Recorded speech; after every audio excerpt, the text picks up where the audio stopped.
Bonjour à tous, bienvenue pour ce webinaire consacré à l'apprentissage, avec toutes nos excuses pour ce décalage par rapport à l'horaire prévu. Donc l'AFNOGEC, l'Agence nationale Excellence Pro et le Collège employeur vous proposent une série de webinaires pour maîtriser les enjeux de la réforme de l'apprentissage.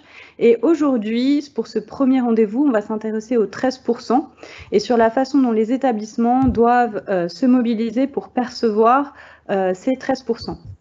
Ce webinaire sera disponible sur la chaîne et le site internet de la FNOGEC en replay et vous pourrez télécharger le support de la présentation. Au niveau du timing, on va consacrer 30 minutes à la présentation de cette première session et on gardera 15 minutes pour répondre à vos questions. Donc surtout, n'hésitez pas dans le chat à nous déposer vos questions, nous tâcherons d'y répondre.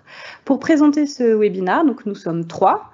Donc Aurélie Delgove pour le Collège employeur, donc je suis coordinatrice formation et compétences et je suis accompagnée de Caroline et Émilie qui vont se présenter. Bonjour, donc Caroline Van Lerberg, je dirige le pôle économie-gestion de la Fédération nationale des OGEC. Émilie? Bonjour, je suis Émilie Julien, la directrice de l'Agence nationale Excellence Pro. Voilà, donc pour débuter ce webinaire, nous allons revenir sur ce que c'est en fait le 13%. Donc la définition de ce 13%, c'est un versement dépenses volontaires des entreprises vers les établissements. Donc c'est une des deux parts de la nouvelle répartition de la taxe d'apprentissage avec donc la réforme de 2018, qui est constituée des dépenses de l'entreprise en vue de favoriser le développement des formations initiales technologiques et professionnelles hors apprentissage. Pour vous présenter en fait ce 13%, on a développé donc 6 parties. Tout d'abord un premier chapitre sur les impacts de la réforme. On va revenir sur la taxe d'apprentissage en 2020, le versement de cette taxe, la communication auprès des entreprises, l'utilisation du solde des 13% et enfin la comptabilisation du solde des 13%. Donc pour ce faire, je vais passer la parole à Émilie qui va en fait nous présenter les impacts de la réforme de la formation et de l'apprentissage de septembre 2018. Merci Aurélie. Mais on va directement commencer par faire un retour sur la réforme, sur la liberté de choisir son avenir professionnel qui a changé en profondeur les mécanismes de collecte de la taxe d'apprentissage, mais également qui a simplifié celle-ci. Déjà, un premier élément, vous le saviez certainement, la taxe d'apprentissage, c'est 0,68% de la masse salariale de l'entreprise tous les ans qui doit être reversée. Jusqu'à la réforme, le 0,68% était calculé sur l'année N-1. On versait à l'échéance du 28 ou du 29 février pour les années bissextiles, sa contribution, sa taxe d'apprentissage, à son octa, sur la base de ce calcul de la masse salariale sur l'année N-1. À l'origine, donc, enfin jusqu'alors, la taxe d'apprentissage était répartie en 3 fractions. Une partie, 51%, qui visait les conseils régionaux, donc ce qu'on appelait la fraction régionale à l'apprentissage, 26% qui visait à financer les contrats d'apprentissage qu'on appelait le quota, et 23% le hors quota, qui permettait également de financer les contrats d'apprentissage pour compléter le financement quand le quota ne couvrait pas le coût de formation, et qui finançait également les établissements qui dispensaient des formations techniques et professionnelles, comme on le connaît.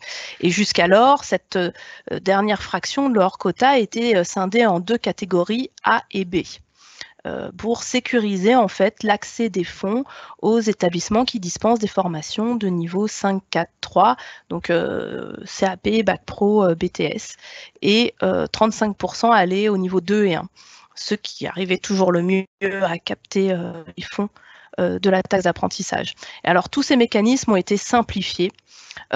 L'objectif de la réforme, il y a déjà le principe et après comment ça va se mettre en œuvre, l'objectif de la réforme est de simplifier les reversements en mettant en place ce reversement de la taxe d'apprentissage directement dans le cadre des contributions sociales tous les mois auprès de l'URSSAF. Cependant, l'URSSAF ne sera pas prête avant 2 ans. D'accord?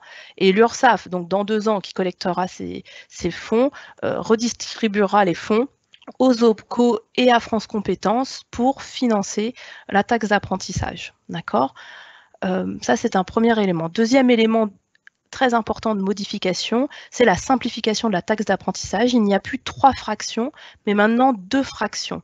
Une fraction de 87%, donc qui réunit finalement la fraction régionale et la fraction quota, et qui vise à financer les contrats d'apprentissage, et une fraction de 13% qui vise à soutenir les formations initiales, technologiques et professionnelles, qui peut apporter des subventions en nature au CFA. Plus les activités complémentaires, on pourra y revenir. Alors, ce qu'il faut, juste un dernier élément sur la slide précédente, c'est le gros bloc rose en bas, aucune taxe d'apprentissage n'est due sur les rémunérations 2019. Effectivement, le législateur a considéré que pour simplifier, on n'allait plus verser une année après l'autre. Donc, on a versé en 2019 sa contribution sur la taxe d'apprentissage sur la masse salariale 2018, d'accord? Donc, en 2019, on a fait un chèque sur sa masse salariale 2018 pour pas que les entreprises payent 2 fois. En gros, en 2020, les entreprises verseront sur la masse salariale 2020 et en gros, il n'y aura pas de calcul initialement sur la masse salariale 2019. C'était le principe de la réforme. Sauf qu'en fait, dans les faits, vous verrez, on va revenir dessus. Ça va là-dessus? Ouais. Caroline, est-ce que tu m'as trouvé claire? Écoute, moi, oui. Donc, on verra après dans le chat, mais en ce qui me concerne, c'est bon. On peut continuer. Très bien. Merci. Merci, Émilie. Donc, la taxe d'apprentissage, on revient sur les éléments fondamentaux de simplification de celle-ci. Comme vous le voyez, 87% des fonds de la taxe d'apprentissage visent à financer l'apprentissage, c'est-à-dire les CFA, mais également les entreprises qui souhaitent développer des centres de formation d'apprentis ont la possibilité d'utiliser leurs fonds de taxe d'apprentissage pour financer les contrats d'apprentissage. On a ensuite 13% appelés dépenses libératoires qui peuvent financer, enfin qui doivent financer même, les formations initiales technologiques et professionnelles et l'insertion professionnelle. Et une partie peut également être donnée via des dons en nature, c'est-à-dire de l'équipement et du matériel, type des ordinateurs, des voitures, pour moteurs. Merci, du matériel, des chaises, des équipements qui sont utiles aux formations professionnelles et techniques en rapport direct. Et qui peuvent donc être déduits de cette part. Mais on y reviendra un petit peu plus loin, un peu plus en direct. On y reviendra un peu plus loin. Peut-être qu'on peut continuer à avancer. Alors, comment ça va se passer, ce versement de taxes d'apprentissage? Finalement, l'URSSAF, comme je vous l'introduisais tout à l'heure, ne sera pas prêt à collecter dès 2020 la contribution formation professionnelle et la taxe d'apprentissage. Et comme vous pouvez le voir sur la partie droite de votre écran, nous avons mis là le tableau communiqué par l'OPCommerce sur les reversements, contributions professionnelles et taxes d'apprentissage en 2020. Tout ça pour vous expliquer comment vont se réaliser les reversements en 2020. Ce qui devait être plus simple, normalement, avec un reversement mensualisé auprès de l'URSSAF, plutôt qu'un reversement au 28 mars, dans la période de transition, les OPCO vont faire des appels de versement auprès des entreprises en 2 temps. Un premier acompte devra être versé au 1er mars 2020. Au démarrage, cet acompte devait être de 40%. Mais comme vous pouvez le voir, il sera de 60%. Et un deuxième acompte devra être versé par les entreprises au 15 septembre 2020. Donc, effectivement, j'ai eu des échanges avec certains d'entre vous en amont de ce webinaire qui me disait « Mais Madame Julien, quand même, ça devait être plus simple. On avait un reversement et maintenant, on va en avoir presque 3 pour la contribution formation professionnelle et la taxe d'apprentissage en 2020. » C'est tout à fait juste. C'est-à-dire que là, dans la transition, finalement, les OPCO continuent quand même de collecter et les reversements vont se faire en plusieurs fois. Un deuxième point non anodin, c'est-à-dire que pour pouvoir faire ce premier reversement en 1er mars 2020 et de la contribution formation professionnelle et de la taxe d'apprentissage, pour calculer la contribution, on est obligé de s'appuyer sur une masse salariale qu'on connaît, et en l'occurrence, c'est celle de 2019. Donc, ces premières avances seront bien faites sur un calcul sur la masse salariale 2019. Donc, ça peut troubler un peu les messages, effectivement, par rapport à ce que nous disait initialement la réforme. Un point très important et auquel je suis très sensible, on vient d'en arriver. Pardon, j'ai encore plein de choses à dire. Oui, vas-y, vas-y, parfait. Je ne vois pas la slide d'avant. Moi, je vois toujours la slide de 3.1. Ah voilà, merci. Un autre point très important, c'est de dire que les entreprises ne verseront que 0,60% de la taxe d'apprentissage. Ils ne verseront pas la totalité aux OPCO, comme vous pouvez bien le voir sur ce tableau. Tous les OPCO ne communiquent pas aussi clairement. Certains pourraient laisser croire qu'ils vont collecter 0,68% de la taxe d'apprentissage. Ce n'est pas du tout le cas. Ils ne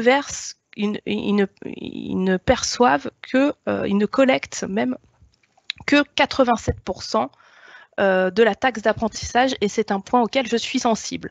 La mise en place, pour terminer sur cette slide, la mise en place de la collecte telle que prévue par la loi a été repoussée à 2022 afin de laisser le temps aux URSSAF d'être prêts. Voilà, on peut passer si vous voulez à la suivante.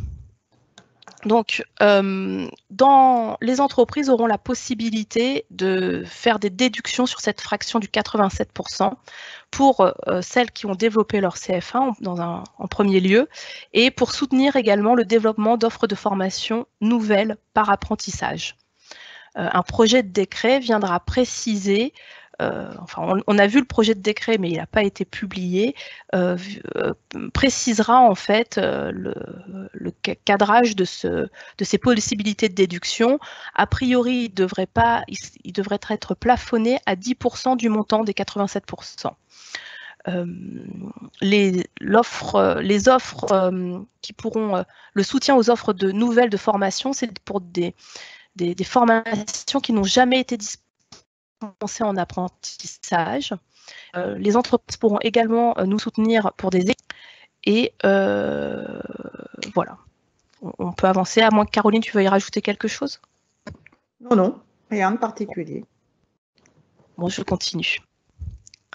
Le versement du solde, donc, au 13%, est le point qui nous intéresse le plus. Cela avait été indiqué en amont dès le lancement de la réforme le 5 septembre.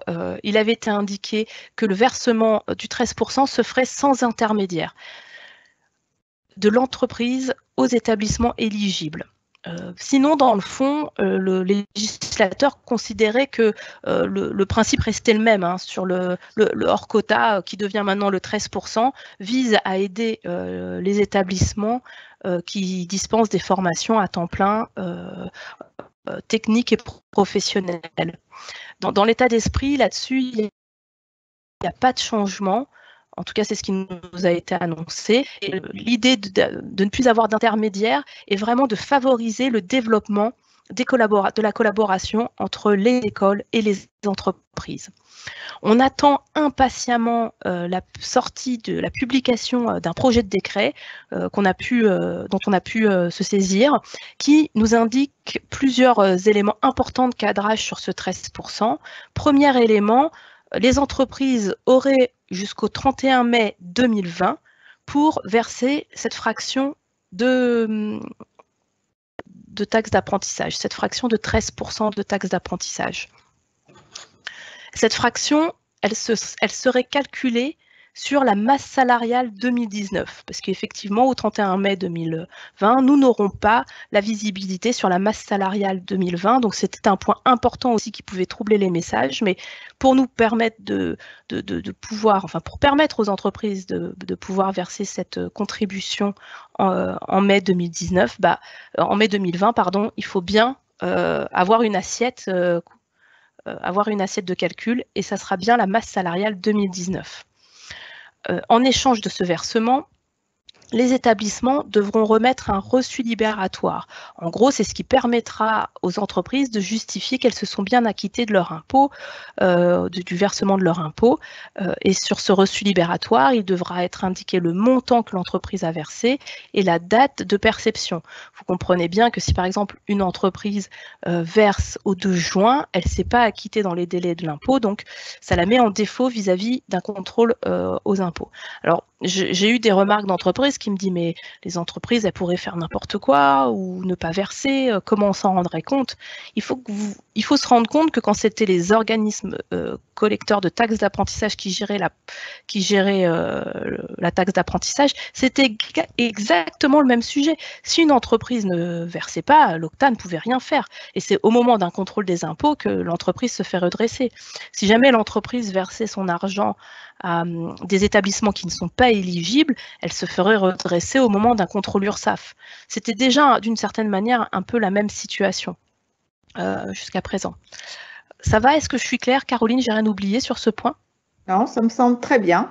Pas de problème. On peut avancer parce qu'il est déjà -5. Je suis trop bavarde. Non, c'est parfait, c'est parfait. Vas-y, Émilie, je t'encourage. Merci. Je vais essayer d'aller un petit peu plus vite alors. Donc là, on vous a remis les éléments qui sont inscrits dans le projet de décret, hein, que les centres, dans le cadre des 13%, les entreprises peuvent également verser au CFA du matériel et des équipements, comme on vous l'évoquait. Et à ce moment-là, l'entreprise devra émettre un reçu dans lequel sera indiqué le jour de livraison des matériels et des équipements. C'est les CFA qui émettront le reçu. Hein. C'est les CFA qui émettront le reçu, effectivement. Oui, c'est pas l'entreprise. Et non pas l'établissement. Ouais. Par contre, c'est la valorisation du bien qui est donné, qui, elle, est effectuée par l'entreprise qui le donne. Exactement. C'est tout à fait ça. Donc, pour l'entreprise, cette valorisation s'effectue pour le matériel neuf sur la base du prix de revient. Et pour les produits en stock, sur la valeur d'inventaire. C'est toi qui es la plus spécialiste, Caroline, hein, sur ces éléments de langage.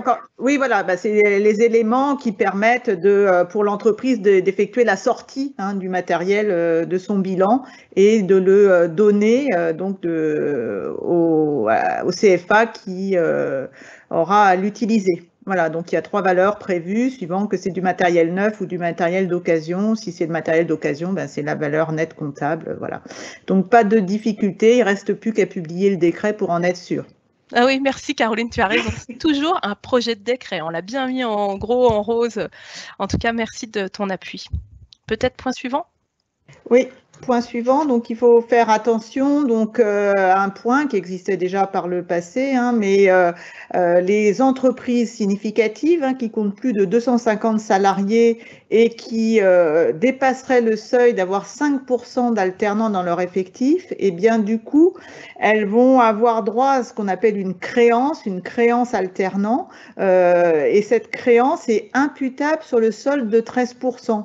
Ça veut dire quoi? Ça veut dire que du coup, ça diminue d'autant les possibilités de versement direct aux établissements. Donc, ce n'est pas une nouveauté, la créance alternant, elle existait déjà, mais c'est un point d'attention pour signaler que ça diminue les possibilités pour les établissements de le percevoir en direct. Très bien, je n'ai rien à rajouter sur ce point. On peut juste se dire que ça ne sera pas visible pour nous. On n'aura pas la main pour savoir, pour contrôler ces éléments. On est toujours obligé de s'appuyer sur ce que nous indique l'entreprise. Petit rappel sur les établissements qui sont habilités à percevoir le solde de 13%. Donc là, je dirais pas de changement, en tout cas pour nous. Il s'agit bien donc des établissements d'enseignement privé, du second degré, donc gérés par des organismes à but non lucratif. Et la principale condition qui est remplie chez nous, c'est la première, ce sont les établissements sous contrat avec l'État. Voilà. On a rajouté un petit point, parce qu'on a déjà eu la question. On nous demandait si les établissements qui actuellement perçoivent de la taxe d'apprentissage sur des SECPA, donc les sections d'enseignement adapté qui peuvent exister dans les collèges, est-ce qu'ils pourront continuer à percevoir le solde de 13%? Oui, c'est bien prévu donc à l'article L6241.5 du Code du travail. C'est le point 8e, donc il n'y a pas de changement de ce point-là, de ce point de vue-là. Oui. Il n'y a pas de changement, donc il fallait pour y être habilité faire un dossier d'habilitation auprès de la préfecture de région. Il faut toujours continuer à faire ces démarches de demande d'habilitation. Ce n'est pas systématique. Oui, mais ils sont bien listés au même titre que les établissements d'enseignement privé du second degré sous contrat. Voilà, ils sont bien nommés à l'article L6241.5. D'accord, très bien. On vous a mis les références de l'article, il n'y a pas besoin il n'y a pas de difficulté sur ce point, en tout cas, c'est évident. Par contre, un point central, c'est comment communiquer auprès des entreprises. Et ben, effectivement, là, le point, je prends le pas, Caroline, sur ce sujet, c'est vraiment de se dire qu'on n'a plus d'intermédiaire pour percevoir cette contribution, et il est vraiment important d'envisager cette nouvelle démarche poussée par le législateur comme une nouvelle opportunité de développer ces relations avec les entreprises, puisque maintenant elle est vraiment complètement directe. Alors, je sais que vous étiez quand même déjà habitué à avoir des relations avec vos entreprises, vous perceviez le hors quota, donc c'est pas complètement nouveau. Cependant, maintenant, il va vraiment falloir aller chercher son chèque ou son virement. Donc, c'est pas anodin, d'autant qu'on est dans un contexte de libéralisation du marché et que la concurrence va se monter à cru. Vous l'avez vu, il semblerait que la réforme et donne un engouement général sur l'apprentissage. On ne sait pas encore vraiment dans quelle mesure cet engouement va être important, mais tous les acteurs se mobilisent pour développer l'apprentissage. Donc, il est important de se mobiliser parce que ces fonds ne vont pas arriver chez vous directement. Il n'y a plus d'approche fonds libres répartis par le collecteur qui permettent d'augmenter vos enveloppes de collecte. Et il se paraît vraiment pertinent de considérer l'intérêt de développer ces relations avec les entreprises en mode partenarial. Et pour ce faire, s'appuyer sur une écoute des besoins des entreprises et de montrer comment l'établissement répond en proximité et aux besoins éducatifs des publics et également dans les formations que vous dispensez, le fait d'apporter des compétences sur le marché de l'emploi, ce qui est un peu les éléments auxquels seront sensibles les entreprises, il me semble. Alors, le point, c'est toujours un peu comment solliciter les entreprises. Il y a déjà les entreprises avec lesquelles vous travaillez historiquement et vous le savez, il va de soi de les ressolliciter. Il est toujours pertinent pour favoriser le versement de l'entreprise que vous présentiez votre établissement et votre offre de formation, que vous puissiez lui expliquer les projets que vous pourrez réaliser grâce au versement de la taxe d'apprentissage et même de développer des partenariats pour renforcer vos liens entre les formations et leurs besoins en compétences. Ça peut paraître anodin et simple, mais c'est quand même éprouvé qu'il ne s'agit pas juste de demander de l'argent, mais d'expliquer les projets qu'on va conduire avec ces fonds. Alors, l'agence, de par sa vocation, sa création même, a vocation à porter une plateforme qui est en cours de développement, qui favorisera la visibilité de l'ensemble des établissements du réseau de l'enseignement catholique et facilitera la possibilité pour les entreprises de faire des reversements à un grand nombre d'établissements. Parce que, comme j'espère que vous l'aurez compris, les entreprises ne versent pas tout leur 13% en une fois à un partenaire. Elles ont la possibilité de faire 100, 200, 1000 chèques si elles veulent, si on parle de gros groupes qui ont plusieurs millions à dispenser. Et donc, elles auront la possibilité de multiplier leur reversement auprès de nos établissements. Mais je n'ai pas encore cette plateforme pour vous la présenter. Mais on y reviendra, promis. Peut-être même ça fera l'objet d'un webinaire. C'est sûr, c'est important. Il nous reste à peu près 5 minutes pour terminer la présentation théorique. Je reprends la main donc sur 2 points. Le premier, donc une fois que vous aurez donc réussi à collecter ce solde de 13% de la taxe d'apprentissage, que pouvez-vous en faire? Alors je dirais là c'est plus un rappel, hein, il n'y a pas de nouveauté, mais pour bien refaire passer les messages importants, l'utilisation à privilégier, c'est le financement des investissements pédagogiques. Hein. C'est ce qui est prévu dans la rédaction de l'article de loi. Hein. C'est que donc cela permet de financer dont les frais de premier équipement, renouvellement de matériel existant et équipements complémentaires. Donc, la vertu principale de ce solde de taxe d'apprentissage, c'est d'apporter un financement aux investissements matériels ou alors des agencements spécifiques qui seraient nécessaires pour dispenser telle ou telle formation technique ou professionnelle. Donc, la priorité, c'est le financement des investissements. À titre accessoire, certaines dépenses de fonctionnement peuvent être financées sur le solde de la taxe d'apprentissage. Il n'y a pas eu de nouveauté. Les règles, vous les connaissez, c'est des règles anciennes. C'est une circulaire du ministère de l'Éducation nationale qui date de 2007 que je vous remets pour mémoire. Mais je pense que vis-à-vis justement de la communication des entreprises dont vous parlez, Émilie, c'est beaucoup plus porteur de présenter des projets d'investissement pour obtenir le versement du solde que de dire que ça va financer des dépenses de fonctionnement.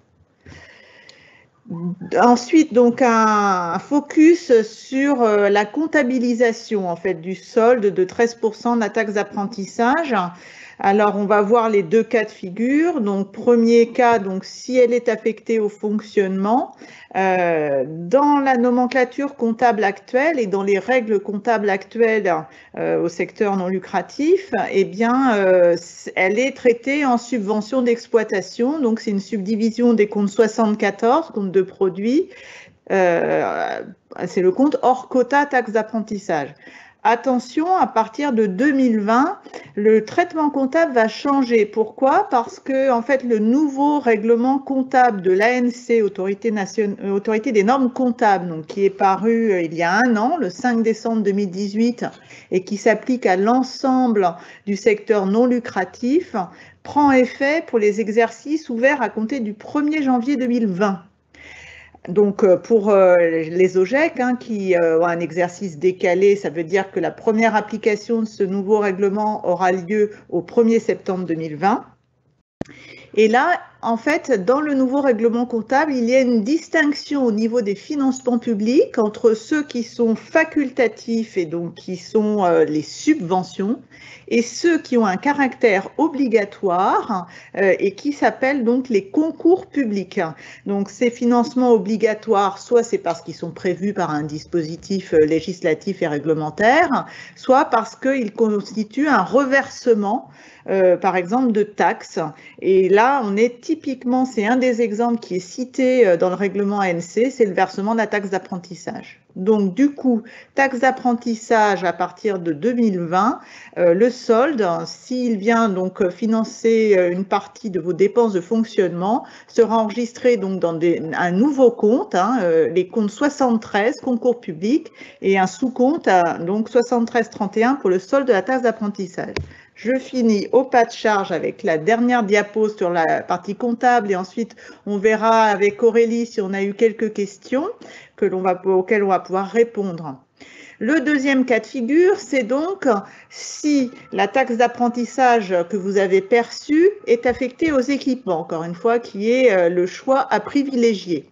Donc là, en fait, l'ANC nous a dit de continuer à utiliser le traitement comptable actuel, c'est-à-dire de constater la taxe d'apprentissage qui est affectée à des investissements dans un compte de classe 13, subvention d'investissement, même si, comme je viens de vous le dire, la taxe d'apprentissage reçoit maintenant le nom de concours public et pas de subvention, mais dans les faits, là, il s'agit bien d'un financement public affecté à l'investissement, donc il continuera d'être enregistré dans un compte de classe 13.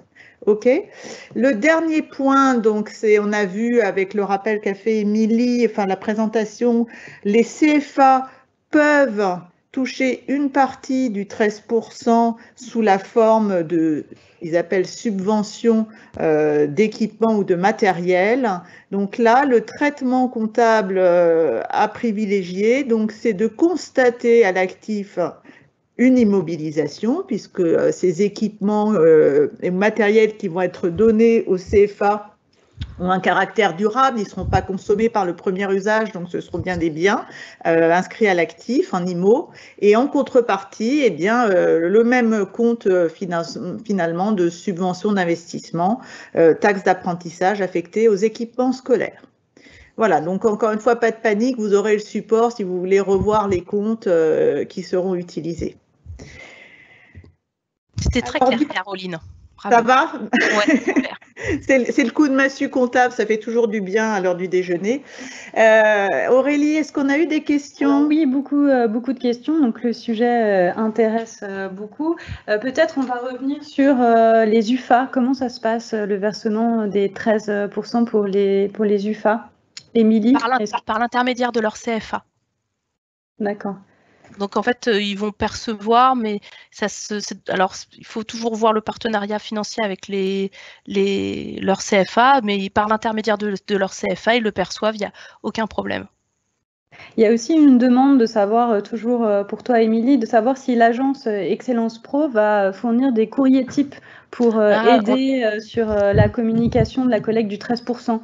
Alors, deux choses pour vous répondre à cette question. Première chose, sur le site de l'agence, j'ai fait une petite présentation sur le 13% et j'ai fait une slide qu'on a finalement retirée de la présentation avec un contenu type un peu de message sur l'apprentissage.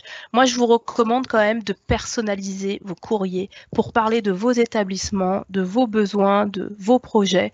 Parce que c'est une chose d'expliquer techniquement le reversement du 13%. Le plus important, c'est quand même de construire une relation en proximité avec vos entreprises partenaires. En tout cas, c'est ce que je vous préconise. Je vois aussi une question qui dit est-ce que c'est masse salariale 2019 ou 2020? On va bien calculer la fraction qui sera versée par les entreprises au 31 mai 2020 sera calculée sur la masse salariale 2019. J'espère que je suis bien claire là-dessus. Je sais que comment on a avancé dans la réforme, ça peut être confusant. On ne sait pas encore quand ils vont publier le décret. On le saurait, on vous l'aurait dit. Et donc, tant que ce n'est pas publié, ça reste des informations complètement informelles. Il faut que ce soit très clair. Et en gros, il n'y aura pas de CERFA pour déclarer son 13%. L'entreprise, en fait, va être sollicitée par son OPCO pour faire son versement de contribution formation professionnelle et de taxes d'apprentissage. Ils vont partir sur une masse salariale 2019 pour calculer ces éléments. Ils partent sur cette même masse salariale pour calculer le 13%. Il n'y a pas de CERFA pour faire cela. Et les URSSAF ne seront opérationnels a priori qu'en 2022. C'est ce qu'elles nous ont dit. Peut-être encore une dernière question par rapport au lycée professionnel. Est-ce qu'ils peuvent bénéficier du 13% en matériel? Pas à ma connaissance. Caroline, tu as une lecture là-dessus? Parce que a priori pas. Enfin, en tout cas, c'est pas ce que j'ai lu. Mais après, il faudrait qu'on vérifie que ça n'est pas interdit. Mais c'est les mêmes, je dirais, c'est les mêmes schémas d'utilisation qu'auparavant. Hein, donc le cas spécifique des dons en nature, il est prévu dans les textes pour les CFA. C'est vrai que je ne l'ai pas vu pour les lycées. Je ne sais pas. Je vois que la question relative aux UFA est revenue. Est-ce qu'il faut forcément passer par votre CFA? Moi, j'aurais la précaution de dire que vous avez quand même un partenariat construit avec votre CFA. Il faut regarder ce que vous avez écrit dedans. C'est pas, je ne m'engagerai pas à vous répondre sans avoir connaissance de ce partenariat. Vous avez peut-être cadré ces éléments avec votre CFA. Ça vaut le coup de regarder ou de s'entendre avec lui à ce sujet, sans difficulté. Alors, moi, il me semble, ah oui, une question importante, moi, il me semble que pour les collèges, les dossiers d'habilitation doivent être faits tous les ans pour moi. Alors, à voir avec votre préfecture de région, mais c'est pas parce qu'on a fait un dossier d'habilitation une fois qu'on a son habilitation à vie, hein. Pour moi, c'est quelque chose qui doit être renouvelé tous les ans. Donc, je vous invite à vous mobiliser. Vous avez jusqu'au 31 décembre, il me semble, pour faire ces dossiers d'habilitation. Il faut vous en occuper pour être éligible l'année prochaine pour les collèges possédant une SECPA. Et les lycées généraux, ils reçoivent des boursiers. Mais non, attention, hein, la taxe d'apprentissage est réservée aux formations techniques et professionnelles. C'est pas les boursiers qui comptent, c'est la formation technique et professionnelle qui est financée par le biais de la taxe d'apprentissage. Pour moi, ouais, non, l'habilitation, il faut la redemander chaque année. Alors, les particularités de la région Alsace-Lorraine. Il me semblait avoir fait un point là-dessus, mais on l'a retiré peut-être. Il me semble que la région... Qu'est-ce que j'avais dit? Il n'y a pas de... Justement, il reste une particularité en Alsace-Lorraine, effectivement, parce que ils n'ont pas... Il me semble en Lorraine qu'il y a pu... Hein, ils n'ont pas le même taux déjà? Ils n'ont pas le même taux? Ils n'ont pas le 13%, justement, il me semble. Il me semble que c'est ça. Après, si vous voulez, on reviendra vers vous sur ce point précis. Alors, vérifier, oui. On peut mettre des questions-réponses après sur le site. Hein. Donc, comme le disait Monsieur Champier, pour le versement direct, effectivement, il n'y a plus de frais de taxe d'apprentissage sur le 13%. Quel rôle éventuel pour les experts comptables des PME? Il est important que les experts comptables soient bien informés sur ce sujet, ce qui n'est pas du tout toujours le cas. Comme le décret n'est pas sorti, l'information ne s'est pas diffusée forcément chez les experts comptables. Je ne sais pas ce que tu en pense Caroline, mais c'est vrai qu'on s'appuyait pas mal sur nos relations avec les experts comptables des fois pour collecter. Et là, en l'occurrence, ils ne sont pas toujours bien informés du sujet. J'ai pas d'informations à mon niveau. Ouais, mais tu n'en avais pas reçu par ailleurs de la profession au sujet du 13%. Donc là, je pense que c'est vraiment lié au fait que le décret ne soit pas sorti. Quand il sera sorti, ça sera diffusé, à mon avis, auprès des experts comptables. Donc, dans le projet de décret, c'est bien prévu qu'il y ait un versement de 13% au 31 mai 2020. Je le répète, oui. Voilà, le temps imparti pour ce webinaire est presque terminé. Donc surtout, n'hésitez pas à nous adresser des questions si vous en avez encore et surtout à nous donner des idées de thèmes pour les prochaines sessions. Donc, vous pouvez nous les adresser sur l'adresse mail que vous avez eue dans l'invitation. Le webinaire sera disponible en replay sur le site de la FNEGEC et sur aussi la chaîne YouTube de la FNEGEC à partir de cet après-midi. Et donc, vous pourrez le télécharger sans souci avec le support. Merci à toutes les deux pour votre participation. C'était très clair. Je vous laisse peut-être le mot de la fin, Caroline. Écoutez, déjà, on vous souhaite aussi de bonnes fêtes, un beau Noël et puis, je dirais, beaucoup de courage pour poursuivre la mise en œuvre de cette réforme de la formation professionnelle et de l'apprentissage qui se clarifie progressivement, mais on voit qu'il reste encore quelques zones d'ombre. Donc, bonnes fêtes et à très bientôt. Pareil, je crois que c'est bien de terminer sur une bonne fête de fin d'année. Je ne pense pas que les entreprises commenceront à nous verser en 2019 leur taxe d'apprentissage pour 2020. Donc en janvier, à la collecte, mobilisons-nous et collectons ce 13% en masse. Au plaisir de pouvoir vous accompagner sur ce sujet. À bientôt. Merci beaucoup, Émilie. À bientôt. Merci.